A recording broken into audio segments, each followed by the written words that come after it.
Hi, welcome to Jyothi's kitchen. ನಾನು ಇವತ್ತು ನಿಮಗೆ ಹೈ ಪ್ರೋಟೀನ್ ಕಬಾಬ್ ಹೇಳ್ಕೊಡ್ತಾ ಇದ್ದೀನಿ. ತುಂಬ ಚೆನ್ನಾಗಿದೆ, ಟ್ರೈ ಮಾಡಿ. ಫಸ್ಟು ಬೀನ್ಸು ಒಂದು 8ರಿಂದ 10, 1 ಕ್ಯಾರೆಟು, ನಾನು ಅರ್ಧ ಬೀಟ್ರೂಟ್ ತೊಗೊಂಡಿದ್ದೀನಿ, 1 ಆನಿಯನ್ನು, ಇದು 1 ಕಪ್ ಅಷ್ಟು ಕಡಲೆಕಾಳು ತೊಗೊಂಡಿದ್ದೀನಿ, ಬೇಯಿಸಿಟ್ಕೊಂಡಿರೋದು ನಾನು ರಾತ್ರಿ ನೆನೆ ಇಟ್ಕೊಂಡು. ಈಗ ನಾನು 1 ಸಣ್ಣ ಕಪ್ಪಲ್ಲಿ ಬಟಾಣಿ ತೊಗೊಂಡಿದ್ದೀನಿ. ಇವೆಲ್ಲ ಈಗ ಫಸ್ಟು ಕಟ್ ಮಾಡ್ಕೊಳ್ಳೋಣ. ಸರಿ ನೋಡಿ, ಇವೆಲ್ಲ ತರಕಾರಿ ಕಟ್ ಮಾಡ್ಕೊಂಡಿದ್ದೀನಿ. ತುಂಬ ಚಿಕ್ಕದೇನು ಬೇಡ, ಮಿಕ್ಸಿ ಮಾಡೋದ್ರಿಂದ ದೊಡ್ಡದಾಗಿದ್ರೂ ಪರವಾಗಿಲ್ಲ. ಈಗ ಇದನ್ನ ಒಂದು 2 ನಿಮಿಷ ಫ್ರೈ ಮಾಡಿಕೊಂಡು ಸ್ವಲ್ಪ ನೀರು ಹಾಕಿ ಬೇಯಿಸೋಣ. ನೋಡಿ, ಇವಾಗ 2 ನಿಮಿಷ ಬೇಯಿಸಿದ್ದೀವಿ. ಇವಾಗ ಅದು ಎಣ್ಣೆ 2 ಸ್ಪೂನ್ ಎಣ್ಣೆಯಲ್ಲಿ ಈಗ ಇದಕ್ಕೆ 2-3 ಹಸಿಮೆಣಸಿನಕಾಯಿ ಹಾಕಿದ್ದೀನಿ. ಇವಾಗ ಇದಕ್ಕೆ 1 ಸ್ಪೂನ್ ಉಪ್ಪು ಹಾಕ್ತಾ ಇದ್ದೀನಿ. ಇವಾಗ 1 ಸ್ಪೂನ್ ಖಾರದ ಪುಡಿ ಹಾಕ್ತಾ ಇದ್ದೀನಿ.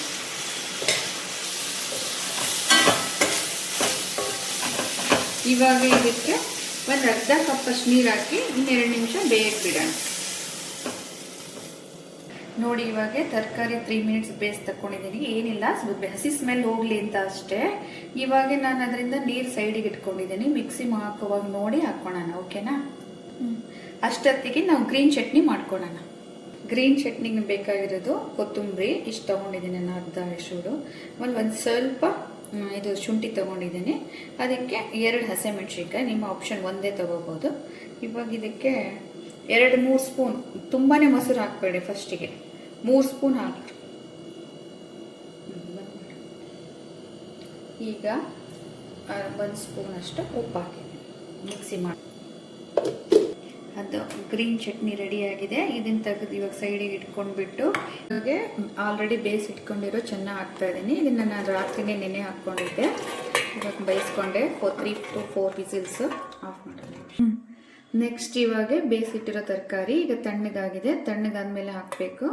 ನಾನು ನೀರು ಸಪ್ರೇಟ್ ಮಾಡಿ ಇಟ್ಕೊಂಡಿದ್ದೀನಿ, ಯಾಕಂದರೆ ಇದು ಕಬಾಬ್ ಗಟ್ಟಿ ಇರಬೇಕಲ್ಲ, ನೋಡಿ ಹಾಕ್ಕೊಳ್ಳೋಣ. ನೋಡಿ, ಈಗ ಮಿಕ್ಸಿ ಮಾಡೋದಕ್ಕೆ ಇಷ್ಟ ಆಗಿದೆ. ಇವಾಗ ನಾನು ಇದನ್ನು ನಾನು ಇವತ್ತು ಆ್ಯಕ್ಚುಲಿ 2ನೇ ಮಾಡ್ತಾ ಇರೋದು. ಸ್ವಲ್ಪ ಫ್ರಿಜ್ಜಲ್ಲಿ ಎತ್ತಿಟ್ಕೊತಾ ಇದ್ದೀನಿ. ಆ ಥರನೂ ಮಾಡ್ಕೋಬೋದು. ಬೇಕಂದಾಗ ಬಿಸಿ ಬಿಸಿ ಕಬಾಬ್ ಮಾಡ್ಕೊಂಡು ತಿನ್ಬೋದು. ಅದಕ್ಕೋಸ್ಕರ ಈಗ ನಾನು 2ಗೋಸ್ಕರ ಎಷ್ಟು ಕಡಲೆಬೇಳೆ ಹಿಟ್ಟು ಹಾಕ್ತಾ ಇದ್ದೀನಿ. ಇದ್ರಾಗ ನಾನು 3 ಸ್ಪೂನ್ಸ್ ಹಾಕಿದ್ದೀನಿ, 3 to 4 ಸ್ಪೂನ್ಸ್ ಕಡಲೆಬೇಳೆ ಹಿಟ್ಟು ಹಾಕಿದ್ದೀನಿ, ಸ್ವಲ್ಪ ಥಿಕ್ನೆಸ್ಗೋಸ್ಕರ.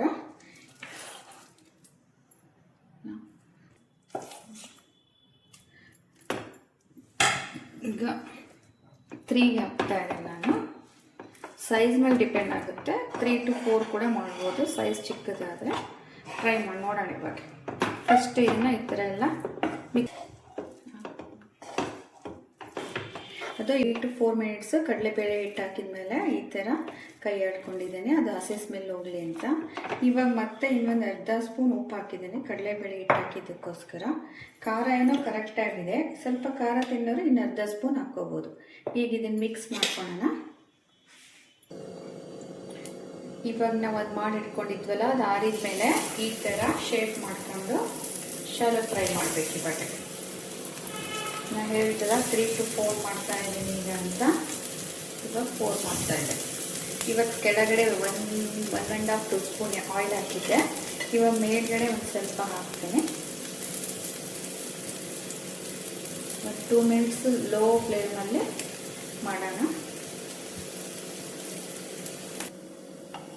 2 ಮಿನಿಟ್ಸ್ ಆಗಿದೆ, ಸ್ಲೋ ಆಗಿಟ್ಟಿದ್ದೆ ಫ್ಲೇಮು. ಇವಾಗ ತಿರುಗಿಸ್ತಾ ಇದ್ದೀನಿ. ವಾವ್, ಎಷ್ಟು ಚೆನ್ನಾಗಿ ಬಂದಿದೆ, ಕಲರ್ ಎಲ್ಲ ತುಂಬ ಚೆನ್ನಾಗಿ ಬಂದಿದೆ.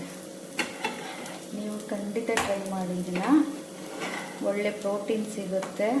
ತಿರುಗಿಸಿದ್ದೇನಲ್ಲ, ಇವಾಗ ಮತ್ತೆ ಇನ್ನೊಂದು ಸ್ವಲ್ಪ ಆಯಿಲ್ ಹಾಕ್ತಾಯಿದ್ದೀನಿ. ನಿಮ್ಮ ಆಪ್ಷನ್ ಇದು, ನಿಮ್ಗೆ ಬೇಕಿದ್ರೆ ಹಾಕ್ಕೋಬೋದು, ಇಲ್ಲಾಂದರೆ ಬಿಡ್ಬೋದು. ಮತ್ತೆ ಇನ್ನು 2 ಮಿನಿಟ್ಸ್ ಹೀಗೆ ಬಿಡೋಣ. ಫ್ಲೇಮ್ ಸ್ಲೋ ಆಗೇ ಇರಲಿ, ಹೈ ಮಾಡೋಕ್ಕೆ ಹೋಗ್ಬಿಡಿ, ಹೊತ್ತು ಹೋಗ್ಬಿಡುತ್ತೆ. ನೋಡಿ, ಇವಾಗ ಒಂದು ಸೈಡಿಗೆ ಮತ್ತೆ 2 ಸೈಡನ್ನು ಈ ಥರ ಮಾಡ್ಕೋಬೇಕು. ಅಂತ ಲೋ ಫ್ಲೇಮಲ್ಲೇ ಇರಲಿಲ್ಲ ಅಂದರೆ ಹೊತ್ತು ಹೋಗ್ಬಿಡುತ್ತೆ, ಒಳಗಡೆ ಮತ್ತೆ ಬೆಂದಿರೋದಿಲ್ವಲ್ಲ, ಅದಕ್ಕೆ ಲೋ ಫ್ಲೇಮಲ್ಲೇ ಮಾಡಿಕೊಂಡ್ರೆ ಒಳಗಡೆನೂ ನೀಟಾಗಿ ಬೆಂದಿರುತ್ತೆ. ಇವಾಗ ಚಪಾತಿಯಲ್ಲಿ ಹೆಂಗೆ ಸ್ಟಫಿಂಗ್ ಮಾಡಿ ತಿನ್ನೋದು ಅಂತ ಹೇಳ್ಕೊಡ್ತಾ ಇದ್ದೀನಿ. ನಿಮ್ಮ ಮಕ್ಕಳಿಗೆ ಕೂಡ ತುಂಬ ಚೆನ್ನಾಗಿರುತ್ತೆ, ಟ್ರೈ ಮಾಡಿ. ಚಪಾತಿ ಮಾಡಿ ಇಟ್ಕೊಂಡಿದ್ದೀನಿ, ನಾರ್ಮಲಾಗಿ ನೀವು ಡೈಲಿ ಚಪಾತಿ ಮಾಡೋ ಥರನೇ. ಇವಾಗ ಇದಕ್ಕೆ ಇದನ್ನು ಫಸ್ಟು ಗ್ರೀನ್ ಚಟ್ನಿ ಇದೆಯಲ್ಲ, ನಾನು ಅದನ್ನು ಹಾಕ್ತಾ ಇದ್ದೀನಿ. ಇದಕ್ಕೆ ಗ್ಯಾಸ್ ಸ್ಲೋ ಮಾಡ್ಕೊಂಡಿದ್ದೀನಿ, ಸ್ವಲ್ಪ ಫುಲ್ ಸ್ಲೋದಲ್ಲಿ. ಇವಾಗ ಗ್ರೀನ್ ಚಟ್ನಿ ಹಾಕ್ಬಿಟ್ಟು ಇದಕ್ಕೆ ಇವಾಗ ಇದನ್ನ ಇಟ್ಬಿಟ್ಟು ಇದರಲ್ಲಿ ಸ್ವಲ್ಪ ಆನಿಯನ್ ಬೇಕಂದರೆ ಆನಿಯನ್ ಮಾಡ್ಕೊಳ್ಳಿ. ಈ ಥರ ಹಾಕ್ಬಿಟ್ಟು ಇದನ್ನು ಈ ಥರ ಸ್ವಲ್ಪ ಪ್ರೆಸ್ ಮಾಡಿ. ಇದನ್ನು ಪ್ರೆಸ್ ಮಾಡಿ 1 ಸೆಕೆಂಡು. ಇನ್ನು ಸ್ವಲ್ಪ ತುಪ್ಪ ಹಾಕೋಣ. ಇದನ್ನು ಇನ್ನೊಂದು ಕಡೆ ತಿರುಗಿಸೋಣ. ಈ ಥರ ಇನ್ನೊಂದು ಸ್ವಲ್ಪ ತುಪ್ಪ ಹಾಕೋಣ. ನೋಡಿ ಎಷ್ಟು ಚೆನ್ನಾಗಿದೆ. ಇವಾಗ ಇದನ್ನು ಪ್ರೋಟೀನ್ ಕಬಾಬ್ ರೆಡಿ. ನೋಡಿ ಎಷ್ಟು ಚೆನ್ನಾಗಿದೆ, ತುಂಬಾ ಚೆನ್ನಾಗಿದೆ ತಿನ್ನೋಕ್ಕೆ. ಮಕ್ಕಳಿಗೆ ಈ ಥರ ಮಾಡಿಕೊಟ್ರೆ ಎಲ್ಲ ವೆಜಿಟೇಬಲ್ಸು ತಿಂತಾರೆ, ತುಂಬಾ ಹೆಲ್ದಿಯಾಗಿರುತ್ತೆ.